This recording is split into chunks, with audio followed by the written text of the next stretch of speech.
Howard Cosel, who now joins us in the studio. You know, I went to ask you this recently. I was thinking about a lot of the anger in certain respects, perhaps even bitterness, maybe a proper word that you have.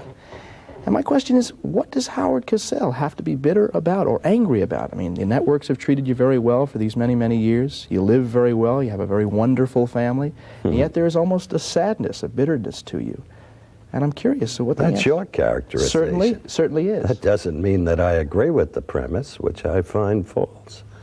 By every basic value of life, I'm a contented man. I'm married to a beautiful, great lady whom I adore and have for 38 and a half years, shortly 39. Congratulations. If the good Lord is willing and the creek don't rise. I've got 2 beautiful daughters, 4 beautiful grandchildren. That's where my life is at, and I'm contented. But occupationally, okay, being an educated man and a caring man about people, I need causes. And I can even find causes in sport. And I have fought for those causes. I believe in them. And that's not to be confused with bitterness. Is there an element of anger at injustice? Rage, I think, is the word. Maybe. No. There's anger at injustice, at wrongdoing. And that I have and will have until the day I die. No different with some of the most historic people in this country, and I hardly consider myself one of them. If I had to come to grips with anything, it was in vowing to my family not to run for the United States Senate, because I wanted very much to do that, but I didn't do it.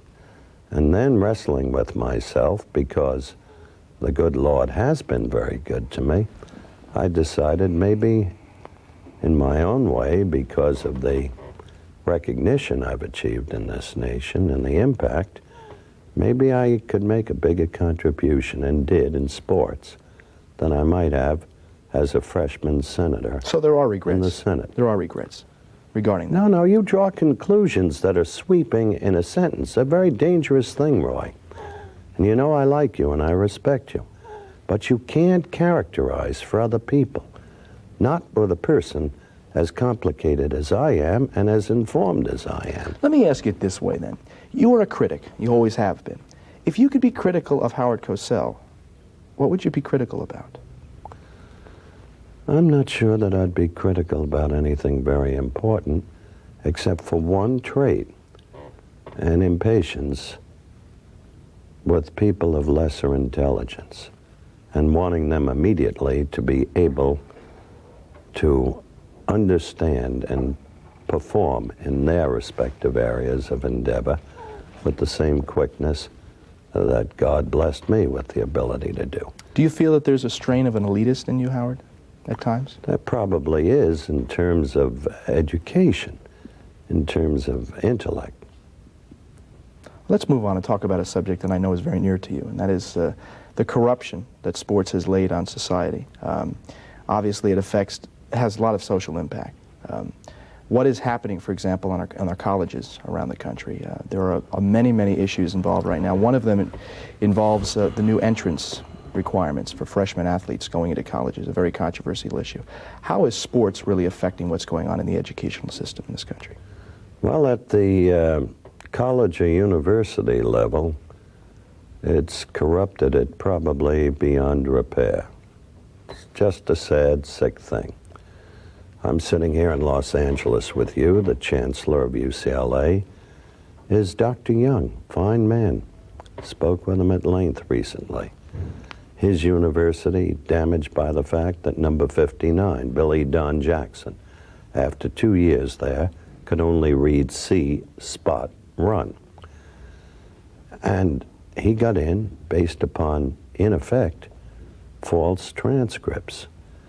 So we have the infection at the high school level. I've just made a study of Cherry Creek High School in a suburb of Denver. It's the biggest high school in Colorado. They won the state high school championship. The principal, a man named Henry Cotton, verged on calling for the abolition of football at his school. He had previously eliminated hockey in his school because of the violence it produced. both among the fans and the players. And in a very lengthy talk with this man, I discovered that he had about him a laconic air of resignation that amounted to total defeat of his life. And as he depicted the big money television contract, like it was the Super Bowl for the high school championship game in the state, Cherry Creek against Regis. He depicted the recruiters, and we got pictures of all of this, invading the campus, kids leaving school for several days to visit, in the one case he cited, Ohio State, but it wouldn't matter. The whole purpose of education has been, every standard has been corrupted. We're going to talk more about this issue in just a few moments with Howard. We're also going to talk about the effect sports has had on the American psyche, and we'll talk about that with Howard when we come back after this. There are those who say that the deterioration of society can be directly attributed to the overemphasis of sports on television and I guess in the psyche of the American public, and I think Howard Cosel might be one who agrees with that. Let's talk about the effect that sports has had on this country and in this society. You feel it's adverse almost solely? No, I think there are very real values in sport. I can't think of a greater event, a more uplifting or exhilarating event in my life than Linda Downs' achievement in the New York Marathon, the palsied girl who ran 26 miles, 385 yards, and finished on crutches in the darkness of night. That's what sport's all about. The Special Olympics, of which I'm a dedicated part, watching those mentally retarded children achieve wondrous feats. That's what sport is all about, or was intended to be. There are great values in pure sport. There is the subjugation of oneself for a common or group effort. There is the exaltation of bodily improvement and suddenly realizing you could achieve more physically than you ever thought you could. There is the element of courage and of sacrifice. There are very valid and great elements in sport, but not in sport when it's practiced to corrupt and corrode the educational process. Not in sport when it creates in the fan a distorted sense of self-importance to the point where he endangers the society around him and causes so brilliant a contemporary philosopher as Russell Baker to call him, quote, a monstrous organism.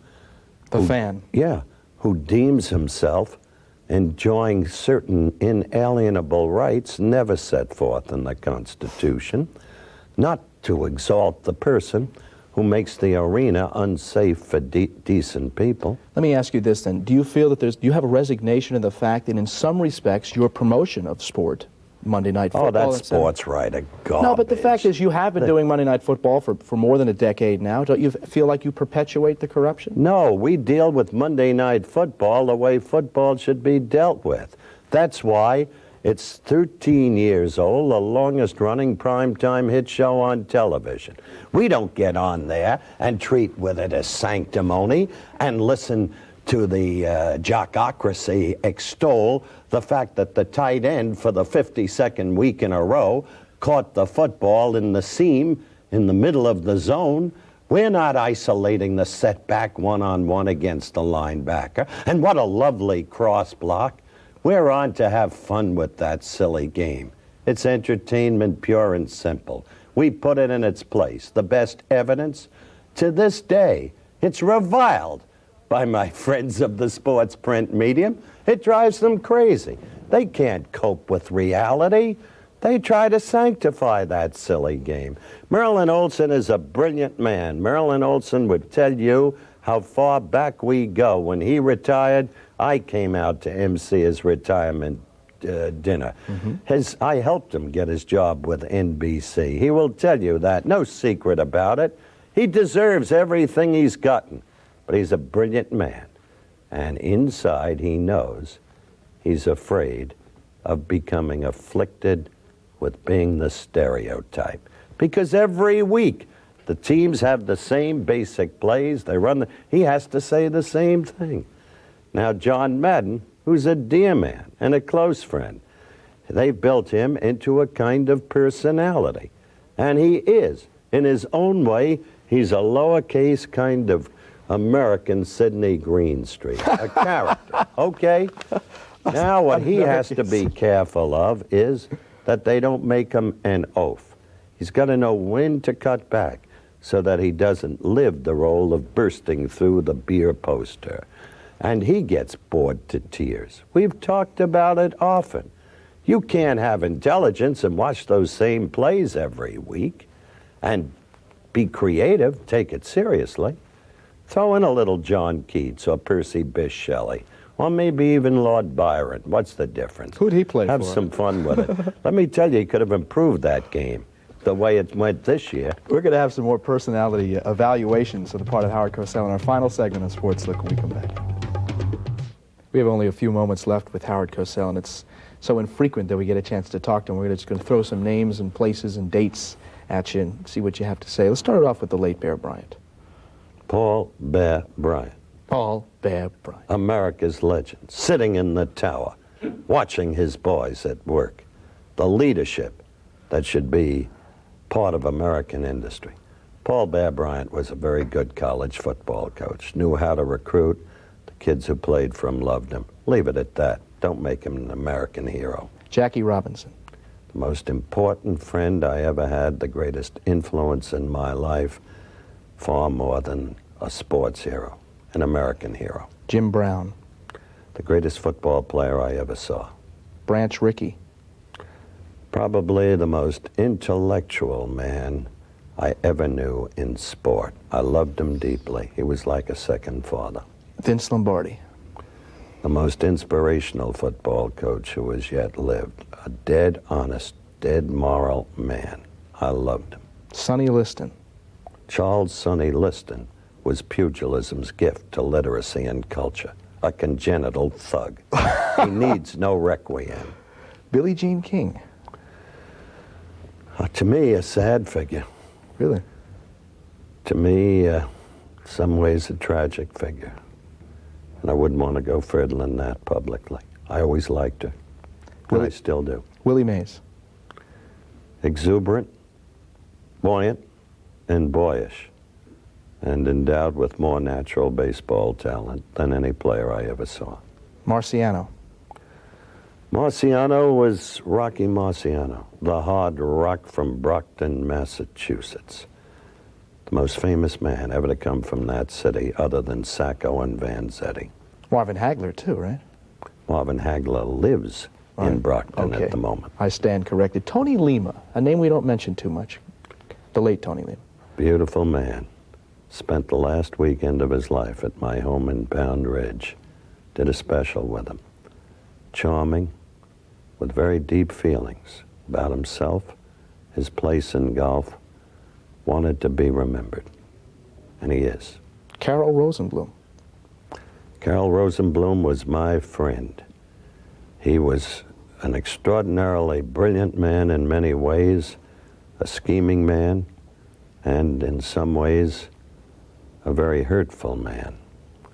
But in the long run, if you were his friend, he would stick with you.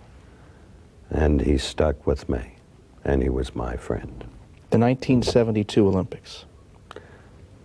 One of the most terrible experiences of my life. Made me realize that no matter what happens in my life, no matter where I am, no matter that my wife is not Jewish, no matter that my daughters chose not to be Jewish, I'm Jewish and will be forevermore, and I'm proud of it. The best race. That's not quite the same consistency that we've been going with, but let me just throw it that way. The best race. Horse race or track and field? Whatever that means. Best race I ever saw was a firm's victory over Aladar in the Belmont Stakes. And perhaps the toughest one of all, Howard Cosel. You began a piece recently holding up my book. Arrogant, obnoxious, this, that, and the other thing. I did that for mere fun. Only sports writers would take it seriously because I knew they would, and it helped promote the book enormously. I'm an ordinary man, happily married, enjoying his family more than anything in the world. I just want to be a good father, good husband, and a doting grandfather. And go to my piece. Well said. Howard, again, thank you very much for joining us these last two shows. It's been very interesting.